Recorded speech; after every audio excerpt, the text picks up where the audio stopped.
5 الفجر بتوقيت جرينتش، 8 صباحا بتوقيت مصر. وكان عندنا امبارح مجزرة زي ما انتم شايفين كده، اكبر هبوط يومي للذهب في 5 سنوات. بفكرك ان احنا اعلى قمة جبناها امبارح 4375، ونزلنا من عندها لغاية 4080 دولار، يعني نزلنا بالظبط 295 دولار، وقفلنا عند 4124. فتحنا النهارده عند 4124. السوق الاسترالي والسوق الصيني كملوا نفس الهبوط، نزلنا لغايه 4004 وعملنا عندها منطقه دعم ضعيفه، ارتد من عندها لغايه 443 اعلى نقطه، وشغال دلوقتي عند 424. الاغلاق الحكومي لسه شغال.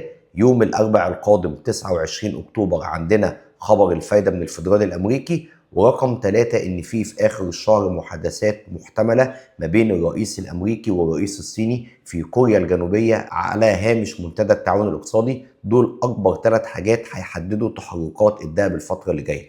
اما فيما يخص اسعار الذهب المحلي، عيار 21 5 585، عيار 24 6 380، الجنيه الذهب 45 120.